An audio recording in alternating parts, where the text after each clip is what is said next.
nuevo, hermanos y hermanas, nuevo sábado, y seguimos con la reflexión sobre el reino de Dios y su venida.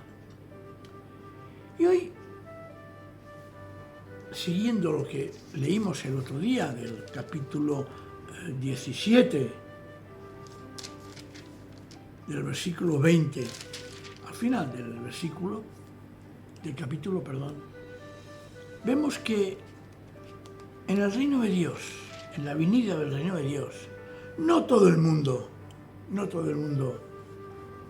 participa, no todo el mundo lo recibe, no todo el mundo quiere auténticamente seguirle a él. Y dice aquellas palabras de que aquella noche estarán dos en una cama, el uno será tomado y el otro será dejado. Y aquello es donde está el cuerpo, allí se juntarán los buitres, dice el Señor Jesús, como diciendo, estemos atentos a la venida del Señor, su venida, la venida del reino de Dios en el fondo. Y como continuación a ese mensaje,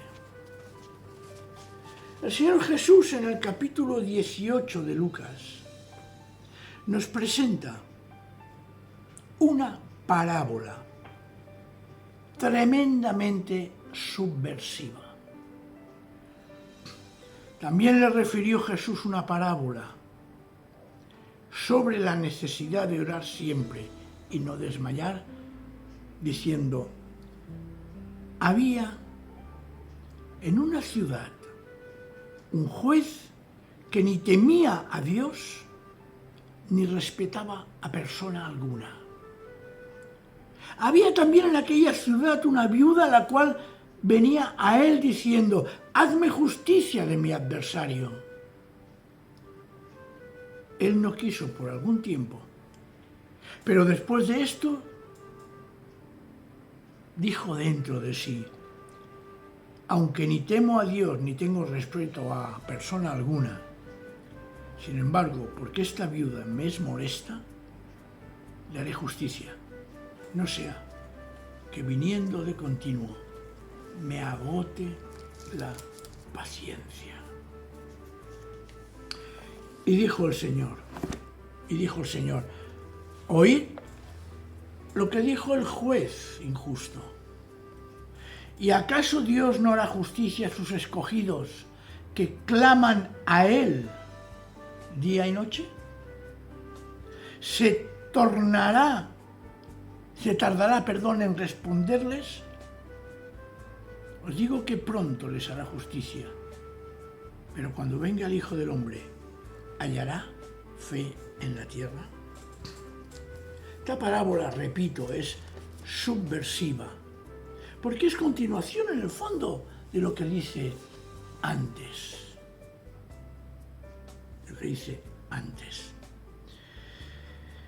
Por un lado, porque es un hecho injusto lo que le sucede a aquella viuda. Y Jesús extrae una enseñanza extraordinaria, que Dios contestará a quien le pide justicia. Una vida oprimida y una justicia parcial es lo que está sufriendo aquella viuda. En el fondo está diciendo que lo que vivimos en este mundo es algo que hasta que no venga el reino de Dios no tendrá solución. Que ella era una mujer desamparada y un hombre despiadado. Era una mujer desamparada, sí, y el juez un ser despiadado. Y es un reflejo de la sociedad de cualquier época, de la insistencia, la perseverancia y una conciencia que acusa y no deja estar en paz. De la insistencia de aquella mujer que busca justicia y de la perseverancia en pedirla. Y por otro lado encontramos de una conciencia, la del juez, que acusa y no le deja, en el fondo, estar en paz. Y la clave se encuentra en que Dios hace justicia a sus fieles, que responde, como nos dice Jesús, y que siempre vencerá. Aunque la pregunta, que no afirmación, es directa. ¿Aún encontrará fe en el mundo cuando venga? Y no es la única ocasión en que Jesús pone el dedo en la llaga. Y lo vemos si escuchamos entre líneas, si leemos entre líneas. Fijaos, pasa lo mismo que en la narración que encontramos en Marcos capítulo 8, versículo del 15 en adelante. Es una frase que el Jesús dice, se habían olvidado de llevar pan los discípulos. No tenían sino un pan consigo en la barca. Les seguía mucha gente. Y les hizo esta advertencia: mirad, guardaos de la levadura de los fariseos y de la levadura de Herodes. Guardaos de aquellos religiosos y de aquellos políticos. Y añadiendo y haciendo el contexto con esta parábola, de aquellos jueces que no quieren hacer justicia. ¿Qué hay entre líneas, como en la parábola de Lucas 18, la de la viuda? ¿Qué entendieron los discípulos? ¿Qué realidad social refleja la parábola de Lucas? ¿Qué podemos descubrir y entender nosotros? Pues mirar, entendemos que hay injusticia y que Dios siempre nos escucha en oración cuando clamamos por ella. Hay, hermanos y hermanas, hay que reconocerlo, un endurecimiento general del corazón. Y siguiendo a Marcos vemos algo interesante. La levadura es lo que hace fermentar allí donde se pone. Y esa fermentación, según sea la masa, la mejora o la estropea. Voy a seguir con Marcos. Voy a hacerlo, porque lo considero interesantísimo, pero recordando, teniendo presente a la viuda que recibe injusticia y al juez que no quiere impartirla. ¿A qué se refiere Jesús en Marcos sobre la levadura de los fariseos y Herodes? Es una crítica directa a todo el estamento social de la época y aplicable a hoy en día, incluido el juez de Lucas. Se refiere, pues, al estamento religioso, económico y político y cualquier otro estamento posible. La verdadera preocupación del ser humano no está en qué comerá o vestirá. ¿Os acordáis? Esto Jesús ya nos lo enseña. ¿Cuál es la verdadera actitud en Mateo 6, versículo 25 al 34? La verdadera preocupación del ser humano ha de ser aquello que corrompe su corazón y que corrompe, como consecuencia, la sociedad. Y cuanto al creyente, aquello que corrompe la fe, como el juez que no respeta a Dios y la convierte en una religión, y el gobierno de una nación en dictadura, en una justicia que oprime. Y todo bajo el control del dinero. Ellos tenían hambre y buscan pan, pero Jesús les avisa, transforma esa necesidad en una extraordinaria enseñanza. La corrupción de la religión consiste en el control a través del miedo de las personas que de buen corazón buscan a Dios, haciendo que obedezcan y se sometan bajo la promesa de un cielo, mientras que aquí en la tierra lo pasan mal, enriqueciendo a ciertos personajes religiosos. La corrupción política, que tiene como estímulo el codiciar el poder, dominarlo todo, todos bajo el engaño ideológico y la dependencia económica. Y de la economía, evidentemente, que todo lo controla, haciendo de la supervivencia el miedo por el cual se controla la sociedad humana. Si nos fijamos, el gran Dios que controla todo es el Dios Mamoná, dinero. Pero un Dios que no solo es utilizado por la religión y la política y los poderes económicos para controlar, sino que ellos mismos, religiosos, políticos, ricos y pobres, cuidado, porque también a veces la pobreza hace al Dios dinero como un ídolo que alcanzar.